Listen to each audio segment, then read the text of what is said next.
नमस्कार साथियों, my name is Ritesh Sharma, English communication lecturer. Welcome again in my English speaking classes. Friends, आज जिस topic को हम डिस्कस करने जा रहे हैं वो बहुत ही इंपॉर्टेंट टॉपिक है और जैसे कि आप देख रहे हैं आज का हमारा टॉपिक है फॉर्मल इंट्रोडक्शन।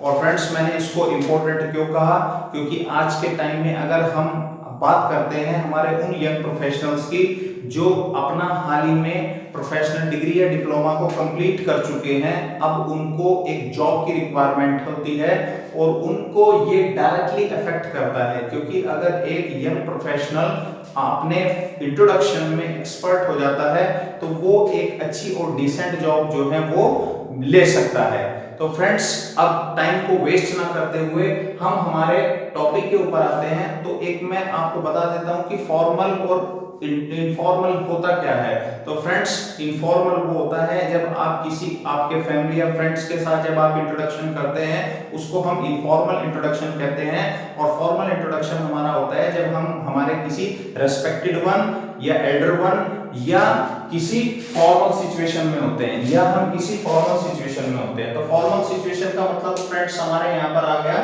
या तो हम पर्सनल इंटरव्यू में हो, या हम कहीं ऑडिटोरियम में हैं, या कहीं स्टेज के ऊपर हैं, या कहीं पोडियम में हो, पोडियम के ऊपर हैं। तो फ्रेंड्स, ये सारी हमारी फॉर्मल सिचुएशन होती है। और इन फॉर्मल सिचुएशन में हम लोगों को एक फॉर्मेट के अकॉर्डिंग जो है अपने आप को इंट्रोड्यूस करना होता है, अपनी क्वालिटीज को बताना होता है। अब फ्रेंड्स, बिना टाइम वेस्ट किए हम इस टॉपिक के ऊपर आते हैं। फ्रेंड्स, यहाँ पर ये जो आपके सामने पूरा का पूरा फॉर्मेट लिखा हुआ है, ये पूरा टू द पॉइंट और प्रेस्क्राइब्ड फॉर्मेट है आपके फॉर्मल इंट्रोडक्शन का। तो सपोज कीजिए जैसे ही आप जॉब के लिए जा रहे हैं, जॉब के इंटरव्यू के लिए जा रहे हैं, तो जैसे ही आप वहां पर एंट्री करते हैं, जैसे ही आप उस कंपाउंड में जाते हैं, तो वहां पर आपको सबसे पहले करना क्या होता है, आप वेट करते हैं। आप बाहर वेट करते हैं क्योंकि आप जॉब सीकर हैं, तो जॉब सीकर को बाहर ही वेट करना होता है। उसके बाद जैसे ही आपके लिए कॉल आती है, ठीक किस लिए कि आपको जैसे ही अंदर बुलाया जाता है, तो बस वहां से आपका जो है पूरा का पूरा ये प्रोसेस शुरू हो जाता है और वहां से आपको अपने आप को प्रिपेयर करके अंदर जाना होता है और आपको परफॉर्म करके दिखाना होता है। तो बस उसी टॉपिक के ऊपर, उसी सिचुएशन के ऊपर अब हम यहाँ आते हैं। तो जैसे ही सपोज कीजिए आप एंट्री करते हैं, तो बस आप इन पॉइंट्स को ध्यान रखिए माय डियर फ्रेंड्स। ये पॉइंट पूरा सिस्टमेटिक तरीके से हमने यहाँ पर लिखे हुए हैं और इन्हीं पॉइंट्स को फॉलो करते हुए आपको आपका फॉर्मल इंट्रोडक्शन देना होता है। अब हम बात करते हैं कि फॉर्मल इंट्रोडक्शन होता क्या है, यानी कि face to face interaction, face to face interaction between interviewer and interviewee. Okay, interviewer कौन होते हैं, जो आपका इंटरव्यू ले रहे हैं, और इंटरव्यू कौन है, यानी कि जॉब सीकर, यानी कि आप इंटरव्यू हैं और आपका जो इंटरव्यू ले रहे हैं वो इंटरव्यूअर है। अब यहां से हमारा पूरा ये प्रोसेस शुरू होता है जैसे ही आपको कॉल अंदर से आती है। ओके, तो सबसे फर्स्ट आपका जो पॉइंट होता है वो पॉइंट है परमिशन का। फ्रेंड्स, आप बिल्कुल इस बात के लिए अटेंटिवली आप ध्यान रखें कि without permission you are not suppose to enter inside the room. बिना परमिशन के, बिना अनुमति के आप उस रूम के अंदर एंट्री नहीं कर सकते हैं। तो सबसे पहले आपको क्या करना है, आपको परमिशन लेनी है। और जब आपको परमिशन ग्रांटेड हो जाती है, जब आपको अनुमति मिल जाती है, तभी आप ऑफिस में, तभी आप उस रूम में जहां पर इंटरव्यू कंडक्ट हो रहा होता है, तब आप वहां पर एंट्री करते हैं। उसके बाद आपको कहना क्या होता है, आपको यहाँ पर सीधे सीधे कहना होता है मे आई कम इन सर। ओके, मे आई कम इन सर। तो मे क्या है फ्रेंड्स, यहाँ पर ये मॉडल है। आपने देखा होगा कि कुछ लोग यहाँ पर क्या कैन को यूज करने की कोशिश करते हैं। फ्रेंड्स, यहाँ पर आप बिल्कुल भी, मैं आपको कह रहा हूं, जितने भी आप सिंपल रहेंगे, जितने भी आप टू द पॉइंट रहेंगे, उतने ही चांसेस आपके जॉब के में सक्सेस होने के ज्यादा बढ़ जाएंगे। और जितना भी आप मैनिपुलेट करने की कोशिश करेंगे, उतने ही चांसेस आपके जॉब में इन होने के कम हो जाएंगे। तो फ्रेंड्स यहाँ मैं आपको बिल्कुल पॉइंटेड बात बता रहा हूं कि आपको कैन नहीं यूज करना है, बिल्कुल भी कैन नहीं यूज करना है, आपको हमेशा मे ही यूज करना है। मे इज एब्सोल्युटली फॉर्मल। मे क्या है, ये पूरी तरीके से फॉर्मल है। कैन फॉर्मल नहीं है। Can I come in sir, इसका मतलब तो ये हुआ कि बस आपको परमिशन मिली है या नहीं मिली है, आप अंदर आ जाओ। Okay, the meaning of this can is without permission, कि आपको कोई परमिशन की रिक्वायरमेंट नहीं है। तो इसलिए फ्रेंड्स आप बिल्कुल ध्यान रखेंगे, you can not use this can. Can को तो आप यूज करेंगे नहीं, आप सीधे सीधे आप कहेंगे कि सर मे आई कम इन सर, कि क्या मैं अंदर आ सकता हूं। और जैसे ही आप अंदर एंट्री कर चुके होते हैं, उसके बाद सेकंड पॉइंट आपके सामने आता है ग्रीटिंग्स का। ग्रीटिंग्स यानी कि आपको अभिवादन करना होता है। जो भी टाइम है, वो चाहे आपका गुड मॉर्निंग है, गुड आफ्टरनून है, गुड इवनिंग है, जो भी टाइम आपका है, उसी टाइम के अकॉर्डिंग फ्रेंड्स आपको जो है वो ग्रीट करना होता है आपके इंटरव्यूअर को। ठीक है ना। अब आप सपोज कीजिए वहां पर इंटरव्यू पैनल में वहां 2 या 2 से अधिक या लोग हैं उस पैनल में, तो अब आप क्या कहते हैं, क्या good morning to one and all present here. तो अब आप, इसका मतलब क्या हुआ कि आपने जो है सबको विश कर दिया, सबको आपने ग्रीट कर दिया, जितने भी वहां 2 या 3 या 4 लोग जो भी पैनल में हैं, उनको आपने उनको ग्रीट कर दिया, विश कर दिया। ठीक, उसके बाद वो आपको क्या कहेंगे, okay gentleman have a seat, आप बैठिए। और जैसे ही आप बैठ जाते हैं, उसके बाद तुरंत आपका क्या होता है, नेक्स्ट पॉइंट आपका ग्रेटिट्यूड। तो आपको ग्रेटिट्यूड करना होता है, आपको आभार जताना होता है, किसका, इंटरव्यूअर का या उस पैनल का जिसने आपको चेयर के ऊपर बैठने के लिए परमिशन दी, अनुमति दी। तो जैसे ही वो कहते हैं आपको कि okay gentleman please have a seat, तो आपको क्या, आप ग्रेटिट्यूड करते हैं कि thank you sir for giving me this wonderful opportunity, कि सर इस वंडरफुल अपॉर्चुनिटी देने के लिए आपका बहुत बहुत धन्यवाद। अगेन मैं आपको कह रहा हूं कि टू द पॉइंट, जितनी बात पूछी जा रही है उतनी बात का ही आप जवाब देंगे। तो जैसे ही आपने सपोज यहाँ पर ग्रीट आप कर चुके होते हैं, उसके बाद आपका प्रोसेस शुरू होता है। क्या शुरू होता है, तो तब आपको इंटरव्यू पैनल में से कोई भी एक इंटरव्यूअर आपसे सीधे सीधे पूछता है, टेल मी अबाउट योरसेल्फ, कि आप अपने बारे में बताइए। तो फ्रेंड्स देखो, मैं एक और भी आपको बात बताने की कोशिश कर रहा हूं, क्या, कि टेल मी अबाउट योरसेल्फ के अलावा भी एक हमारे पास कोटेशन है जो आज के रिसेंट टाइम में, लेटेस्ट में जो पूछा जाता है कि व्हाट अबाउट योर यार्डस्टिक्स। आप सपोज कीजिए आपको अपडेट रहना होता है, अब आपको ये सपोज कीजिए ये आइडिया नहीं है आपको, और आपको उन्होंने पूछ लिया कि व्हाट अबाउट योर यार्डस्टिक्स। यार्डस्टिक्स का मतलब क्या होता है, आपके पैरामीटर्स, मापदंड क्या है, क्वालिटीज आपकी क्या है। तो फ्रेंड्स आपको अपडेट रहना होता है। तो जब उन्होंने पूछा कि आपको व्हाट अबाउट योर यार्डस्टिक्स, तो इसका मतलब immediately you come to know that they are asking about your qualities, वो आपकी क्वालिटीज के बारे में पूछ रहे हैं। तो बस जैसे ही उन्होंने आपसे पूछा, तो उसके बाद आपका ये प्रोसेस शुरू हो जाता है। और ये कहां से शुरू होता है, आपके नेम से। तो नेम से ये प्रोसेस शुरू होने के बाद सबसे पहले आपको बताना क्या होता है, आपका नाम। तो आप सीधे सीधे कहेंगे कि sir my name is Ritesh Sharma. Okay, ये तो मैं अपना नाम कह रहा हूं, तो आपको सीधे सीधे करना होगा my name is Ramesh, my name is Rajesh, my name is Rajan, जो भी आप कहते हैं, जो भी आपका नाम है, तो आपको जो है सीधे सीधे कहना है my name is. Okay, you can not use this myself, आप माई सेल्फ को यूज नहीं करेंगे। Myself Ritesh, myself Rajesh, myself Rajan. Okay, myself आप कभी भी यूज नहीं करेंगे, क्योंकि माई सेल्फ एक रिफ्लेक्सिव प्रोनाउन होता है, और कभी भी आप सब्जेक्ट से पहले किसी रिफ्लेक्सिव प्रोनाउन को यूज नहीं करते हैं। ये बात आप हमेशा याद रखेंगे, इसीलिए मैंने अंडरमार्क किया है कि never use this myself when you are before an interviewer. जब आप इंटरव्यू में होते हैं और इंटरव्यूअर के सामने होते हैं, तो माई सेल्फ आपको कभी भी यूज नहीं करना है। उसके बाद अब बात आ जाती है आई एम की। I am is absolutely informal. Gentleman, I am is absolutely informal. जब आप इंटरव्यू में होते हैं तो आई एम आपका एकदम पूरी तरीके से इनफॉर्मल होता है ये, ठीक है ना। आप इसको यूज मत कीजिए आई एम को जब आप इंटरव्यू में होते हैं, तो इसलिए आपको सीधे सीधे आपको बोलना होता है कि my name is, and my name is absolutely formal. My name is जो होता है वो पूरी तरीके से फॉर्मल होता है। अच्छा, आपने कुछ लोगों को बोलते हुए भी देखा होगा, this is Ritesh Sharma, okay, वो बोलते हैं this is Rajesh Sharma, okay.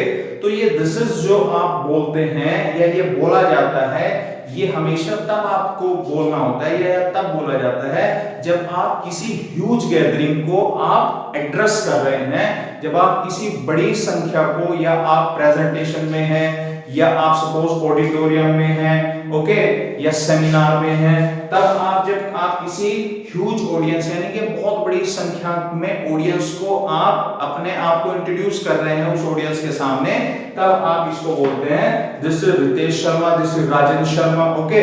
लेकिन जब आप 1-to-1 इंटरेक्शन आपका हो रहा होता है किसी इंटरव्यूअर से, तब आप इसको अवॉइड कीजिए बोलने के लिए।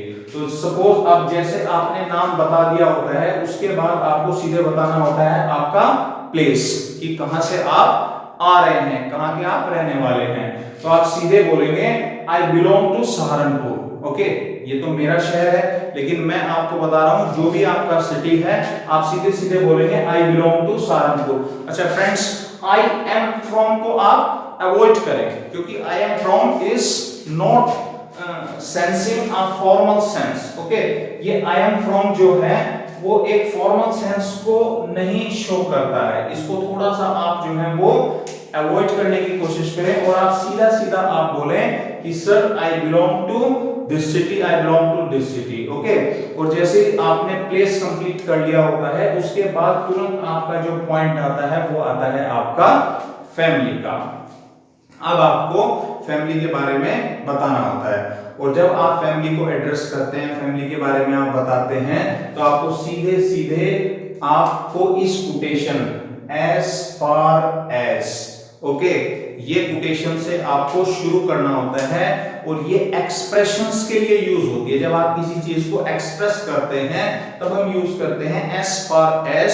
तो बस आपको as far as से आपको स्टार्ट करना होता है कि as far as my family is concerned, first of all my respected father। और क्या आपको फादर को हमेशा रिस्पेक्टेड, सबसे आप स्टार्टिंग में बताएंगे फादर के बारे में कि first of all my respected father mister Suresh Sharma, okay, this is my father name Suresh Sharma by profession. और जैसे आप उनका नाम बता चुके होते हैं, तो तुरंत आपको जो है वो उनका ये काम यानी आपको उनका प्रोफेशन बताना होता है कि भाई बाय प्रोफेशन वो क्या है। By profession he is a lawyer. By profession यानी कि वो जॉब उनकी जो है वो लॉयर है, वो वकील है। उसके बाद अब रिसेंट जो कल्चर है, उस रिसेंट कल्चर में हम मदर के बारे में भी बता रहे हैं, क्योंकि यू नो वेरी वेल कि more than 30-40% ladies are in profession, कि 30 से 40%, 50% लेडीज जो हैं वो प्रोफेशन में कहीं ना कहीं हैं। आपकी भी मदर सपोज कीजिए कहीं कोई टीचिंग प्रोफेशन में होगी, कोई बैंक में होगी, कोई कॉलेज में होगी, ओके, या किसी गवर्नमेंट एम्प्लॉय होगी। तो हो सकता है आपकी भी मदर किसी ना किसी जॉब में हो, तो आप कह सकते हैं कि भाई she is a working lady, कि वो जो है वो वर्किंग लेडी है। जब वो किसी प्रोफेशन में है तब आप बोलेंगे कि she is a working lady, कि वो एक कामकाजी महिला है। अगर वो प्रोफेशन में नहीं है, वो गृहिणी है, तो आप सीधे सीधे बोलेंगे कि she is a homemaker. Housewife आप नहीं बोलेंगे, because now she is not housewife, okay, वो अब हाउसवाइफ नहीं है, अब वो होममेकर है, वो होममेकर है, और वो पूरी तरीके से आपके घर को, फैमिली को मैनेज कर रही है। She is managing your house, वो आपके घर को, आपके हाउस को जो है वो मैनेज कर रही है। और उसके बाद सपोज बात आती है क्या, जब आप मदर के बारे में बता चुके होते हैं तब बात आती है आपके सिबलिंग्स, यानी भाई बहन। तब आपके भाई और बहन, सिबलिंग्स हम किसको बोलते हैं, भाई और बहन को। तो जैसे ही आप मदर के बारे में बता चुके होते हैं उसके बाद आपको आपकी पोजीशन, यानी कि आपका फैमिली में कौन सा स्थान है, आप सबसे बड़े हैं, सबसे छोटे हैं, ओके, तो आपको बताना होता है आपका स्थान, आपका प्लेस। तो आप क्या कह रहे हैं, I am the youngest one in my family, में घर में सबसे छोटा हूं। और उसके बाद सीधे माय एल्डर ब्रदर, मेरे एक बड़े भाई हैं, is working in a bank, वो बैंक में जॉब कर रहे हैं, ओके। आपको ये नहीं बताना है कि भाई वो कौन से बैंक में हैं या वो कितने इंटेलिजेंट हैं, कौन सा उनके पास पद है, तो अननेसेसरी आपको टॉकिंग नहीं करनी होती है, ठीक है। और दूसरी बात, एक बात मैं और आपको रिपीट करना चाहूंगा कि आप ओवर स्मार्ट बनने की कोशिश ना करें इंटरव्यूअर के सामने, क्योंकि वो बहुत हाईली इंटेलिजेंट लोग होते हैं, वो आपको ट्रैक कर लेते हैं, वो आपको पकड़ लेते हैं, ओके। तो इसीलिए आप जितनी ज्यादा आपकी इंग्लिश को भी सिंपल इंग्लिश रखने की कोशिश करेंगे उतने ही ज्यादा आपके चांसेस जॉब के लिए इन हो जाएंगे। और जितनी ज्यादा आप उसको मैनिपुलेट करने की कोशिश करेंगे उतना ही ज्यादा जो है आपके जॉब में ना जाने के चांस जो है वो ज्यादा हो जाएंगे। तो इसलिए मैं बार बार कह रहा हूं कि टू द पॉइंट आपको आपके इंट्रोडक्शन को रखना होता है। उसके बाद जैसे ही आप सपोज कीजिए यहाँ पर फैमिली आपका ये कंप्लीट हो जाता है, फैमिली के तुरंत बाद आपकी आती है क्वालिफिकेशन की। तो जब आप क्वालिफिकेशन की बात करते हैं तो क्वालिफिकेशन में हमें जो बताना होता है वो रिसेंट, लेटेस्ट और हाईएस्ट, यानी कि जो हमारी हाईएस्ट क्वालिफिकेशन है या लेटेस्ट क्वालिफिकेशन है, ओके, या रिसेंट क्वालिफिकेशन है, जो भी सबसे बड़ी हमारी क्वालिफिकेशन होती है उसको हमें बताना होता है। सपोज या तो कोई आपने हाल ही में कंप्लीट की हुई है या आप कर चुके हैं तो उसके बारे में आपको बताना होता है। तो आप क्या कह रहे हैं, as far as my qualification is concerned, जैसा कि मेरी क्वालिफिकेशन के बारे में पता बात है, तो I completed my masters, okay, मैंने अपना मास्टर्स किया है in English literature with BEd, ये तो मैंने अपना बता दिया कि इंग्लिश लिटरेचर और BEd, okay, from DAV PG college Dehradun in year 2012, DAV PG college Dehradun से 2012 में, ओके। तो यहां तक बस आपको टू द पॉइंट क्वालिफिकेशन को आपको बता देना होता है। उसके बाद आपका क्या है, जो ये हमारा प्रोसेस जो रहता है, ये देखिए मैंने आपको जैसा बताया और यहाँ पर मैंने मेंशन भी किया हुआ है कि ये जो हमारा फॉर्मल इंट्रोडक्शन है ये 10 मिनट का प्रोसेस होता है माय डियर। और ये 10 मिनट जो है वो डिसाइड कर देती हैं कि whether you will be in और नॉट इन, ओके। मैं रिजेक्टेड वर्ड तो नहीं कहूंगा, लेकिन ये 10 मिनट आपकी डिसाइड कर देती हैं जब आप 1 to 1 इंटरेक्शन आपका होता है इंटरव्यूअर के सामने कि आप जॉब में इन हो या आप इन नहीं हो। तो इसलिए आप हर एक पॉइंट को बहुत अटेंटिवली आप सोचने की, समझने की और बताने की कोशिश करें, ओके। तो अब फ्रेंड्स मैं 1 सेकंड के लिए इस व्हाइट बोर्ड के सामने से थोड़ा सा अलग हो जाता हूं ताकि आप इस फॉर्मेट को लिख लें और उसके बाद हमारा 1 से 2 पॉइंट और हैं उसको फिर हम लोग डिस्कस करते हैं। तो आप प्लीज, मेरी आपसे रिक्वेस्ट है, आप इस फॉर्मेट को स्क्रीनशॉट भी कर सकते हैं। मैं 1 सेकंड के लिए अलग हो जाता हूं। फ्रेंड्स, जैसे ही हम हमारी क्वालिफिकेशन के पॉइंट को कंप्लीट कर चुके होते हैं तो नेक्स्ट हमारा पॉइंट जो आता है हमारे फॉर्मल इंट्रोडक्शन में एक्स्ट्रा करिकुलर एक्टिविटीज। तो फ्रेंड्स देखिए, एक्स्ट्रा करिकुलर एक्टिविटीज भी आपके पर्सनल इंटरव्यू में एक एडिशनल रोल प्ले करती हैं और इनसे आपकी एक पर्सनैलिटी का अंदाजा हो जाता है कि आपकी पर्सनैलिटी किस तरीके की है। अब सपोज कीजिए अलग अलग तरह की हमारे पास एक्स्ट्रा करिकुलर एक्टिविटीज होती हैं, तो जैसा कि हमने यहाँ पर मेंशन किया हुआ है, आपके पास हो सकती है एनसीसी, हो सकती है एनएसएस हो सकती है, या आपने किसी स्पोर्ट्स में पार्टिसिपेट किया हुआ हो, ठीक है। तो सपोज हमने यहाँ पर एग्जाम्पल लिया हुआ है कि आपने एनसीसी का सी सर्टिफिकेट किया हुआ है, तो आप उसको कैसे बताएंगे? तो आप सीधे सीधे कहते हैं कि sir I completed my NCC C certificate with A और बी ग्रेड, क्योंकि एनसीसी सी सर्टिफिकेट में और ए और बी ग्रेड होता है, तो आपने किसी ना किसी ग्रेड में आपका एनसीसी सी सर्टिफिकेट वो कंप्लीट किया होगा, तो आप उसको बता सकते हैं। और ये आपके लिए एक एडिशनल रोल जो है वो आपकी पर्सनैलिटी में प्ले करती है। और उसके बाद सपोज आपने कोई स्पोर्ट्स में पार्टिसिपेट किया है, आप कई बार देखते हैं कि आप सपोज आप यूनिवर्सिटी लेवल के ऊपर हैं, आप स्टेट लेवल के ऊपर प्ले कर रहे हैं, तो सपोज आप जैसे ग्रेजुएशन में ही हैं, आप अपनी ग्रेजुएशन को ही परस्यू कर रहे हैं, तो उस ग्रेजुएशन को परस्यू करते हुए या ग्रेजुएशन कंप्लीट करने के बाद आपने स्पोर्ट्स में पार्टिसिपेट किया है, तो आप कैसे कहेंगे कि sir I have participated on university level cricket champion trophy. तो बस आप इस बात को जो है वो टू द पॉइंट इस तरीके से आपके इंटरव्यूअर के सामने बता देते हैं। अब जैसे ही आपकी एक्स्ट्रा करिकुलर एक्टिविटी का टॉपिक कंप्लीट हो जाता है, तो अब बात आती है आपके नेक्स्ट टॉपिक के ऊपर, और नेक्स्ट हमारा जो हेडिंग है वो हमारी जॉब एक्सपीरियंस की है।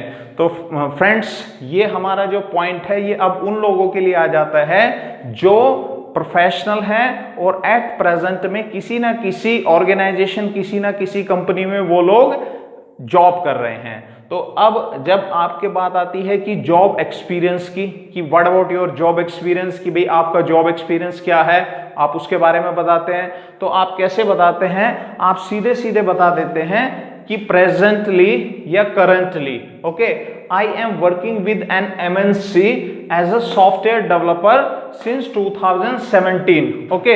अच्छा फ्रेंड्स, इसमें जो है आपको एक थोड़ा सा मैनिपुलेट नहीं करना होता है। क्या कि कई कैंडिडेट्स आपने देखे होंगे कि फॉल्स एक्सपीरियंस बताने की कोशिश करते हैं। सपोज उनको एक्सपीरियंस है 1 साल का, वो 2 साल की बताने की कोशिश करते हैं। तो प्लीज ऐसा आप मत कीजिए। 1 या 2 महीने का तो आप एडिशन कर सकते हैं आपके एक्सपीरियंस में, लेकिन आप ईयर को एडिशन नहीं कर सकते। आप 1 साल का एक्सपीरियंस ज्यादा नहीं बता सकते हैं।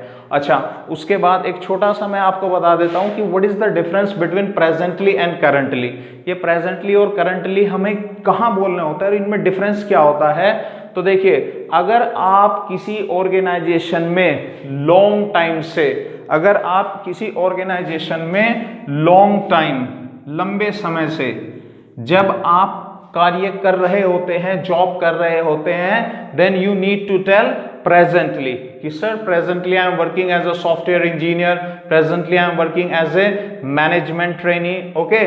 और करंटली आप यानी कि आपका शॉर्ट पीरियड ऑफ टाइम, यानी कुछ ही समय पहले आपने किसी ऑर्गेनाइजेशन में एज अ प्रोफेशनल ज्वाइन किया है। तो बस आप इसको आपको ध्यान रखना होता है। और एक मैं आपको फ्रेंड्स कि आपको ईयर भी आपको मेंशन करना होता है, ठीक है ना। आप ईयर मेंशन कीजिए, तो ईयर से जो है वो आपका एक क्लैरिटी हो जाती है कि आप कितने साल से या कितने समय से जो है उस ऑर्गेनाइजेशन में काम कर रहे हैं, ओके। अच्छा, उसके बाद अब जैसे ही फ्रेंड्स आप ये सब टॉपिक को कंप्लीट कर चुके होते हैं, तो उसके बाद आपका यहाँ पर जो पीआई होता है वो एक तरीके से यहाँ पर एकदम एंड हो जाता है। उसके बाद बात आती है इंटरव्यूअर की। अब इंटरव्यूअर सपोज कीजिए आपने आपकी सारी बात बता दिया, आपने family, name, qualification, extra curricular, job experience आपने सब बता दिया। उसके बाद बात आ जाती है कि आपको इंटरव्यूअर जो हैं वो क्या पूछते हैं कि okay gentleman, everything is fine, सब ठीक है आपके लिए, ओके। अब उनकी ओर से एक क्वेश्चन जो आपके सामने आता है वो आता है कि what do you know about an organization, okay.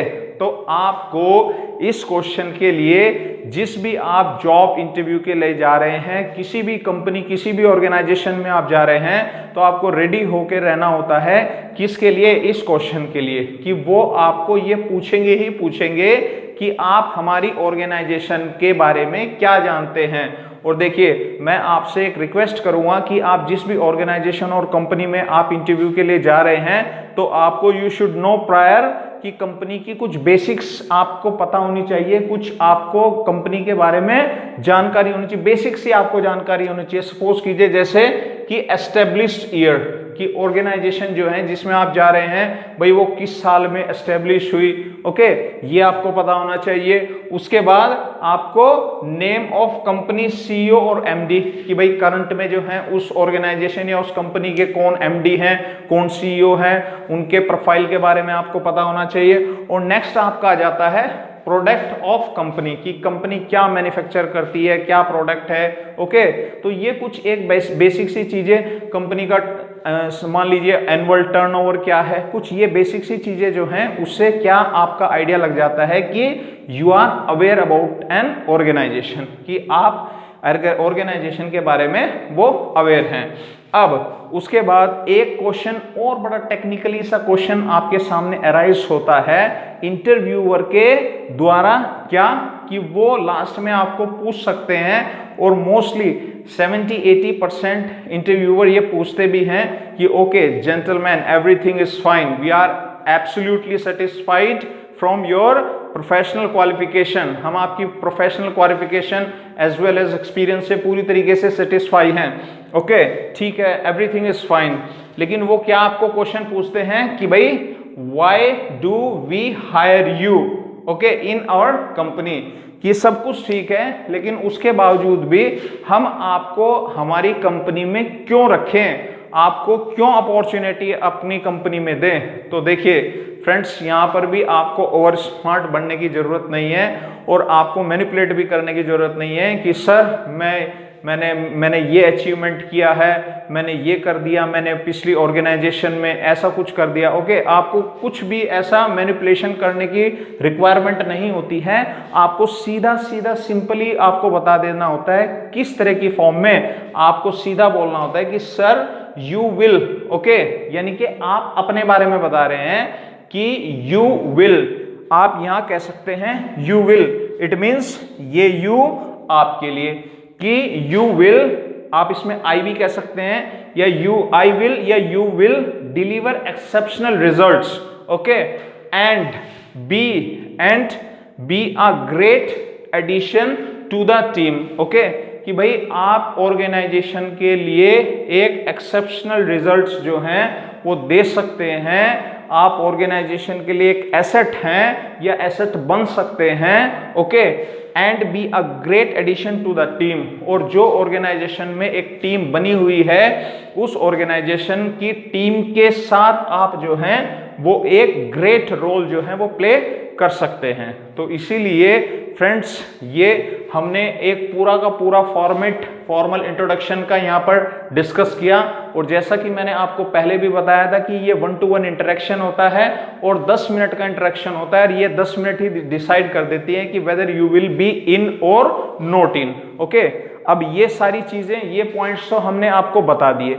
अब उसके बाद मैं एक बार रिपीट आपको कर देता हूं कुछ एसेंशियल और कुछ मैंडेटरी पॉइंट्स जो आपको ध्यान में रखना ही होता है once you are before an interviewer, okay, जब आप इंटरव्यूअर के सामने होते हैं। सबसे नंबर 1 पॉइंट कि आप जो भी बोल रहे हैं वो टू द पॉइंट होना चाहिए, जो भी आप बात बोल रहे हैं वो टू द पॉइंट। उसके बाद नंबर 2 आपका है simple English and simple way of presentation, आपकी इंग्लिश जो है वो भी सिंपल होनी चाहिए और वे भी आपका प्रेजेंटेशन का, एक्सप्रेशन का आपका वो भी सिंपल होना चाहिए। नंबर 3 पॉइंट आपका आता है don't be manipulate to your interviewer, आप इंटरव्यूअर को मैनिपुलेट नहीं करेंगे, आप ध्यान रखें इस बात का। उसके बाद डोंट बी और स्मार्ट, ओके, और स्मार्ट बनने की तो बिल्कुल भी आप कोशिश मत करें, जितना हो सके अपने आप को सिंपल रखने की आप कोशिश करें, ओके। उसके बाद नंबर 5th पॉइंट हमारा आता है सिलेक्शन ऑफ वर्ड्स, ओके। देखिए कुछ लोग क्या है कि ये समझते हैं कि हम किसी एक लैंग्वेज, पर्टिकुलर लैंग्वेज से ही हमारे इंटरव्यू को जो है वो क्वालिफाई कर सकते हैं और उस लैंग्वेज का नाम है इंग्लिश, ओके।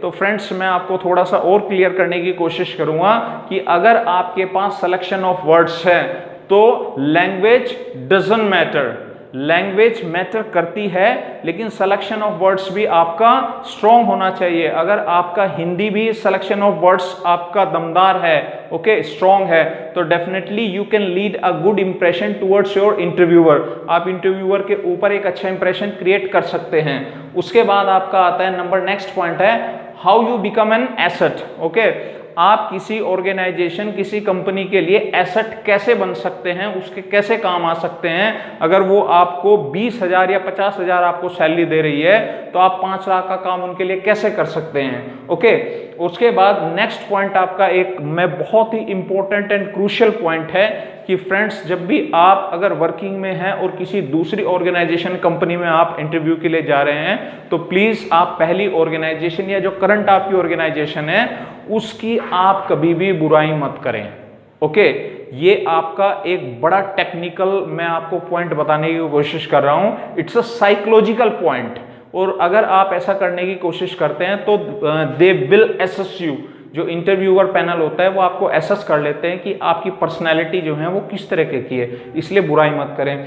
और नेक्स्ट आप हमारा आता है कि लैंग्वेज में जैसे कुछ लोग आप बोलते हैं कि इंग्लिश में ही आप जो हैं वो आपके इंटरव्यू को क्रैक कर सकते हैं। ठीक है, I know very well about it कि आप English is a first language of this interview, लेकिन क्या है कि आपके पास अगर सिलेक्शन ऑफ वर्ड्स है तो आप मिक्स लैंग्वेज में भी आपके इंटरव्यूअर के ऊपर एक अच्छा इंप्रेशन क्रिएट कर सकते हैं।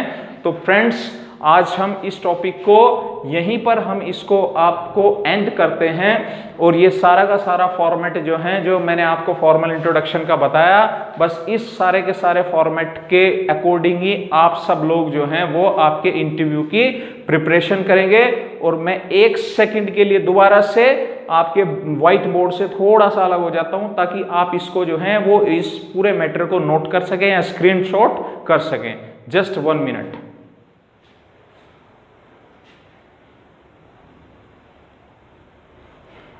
ओके फ्रेंड्स, तो आपने नोट कर लिया होगा, आप स्क्रीनशॉट भी आप इसको कर सकते हैं।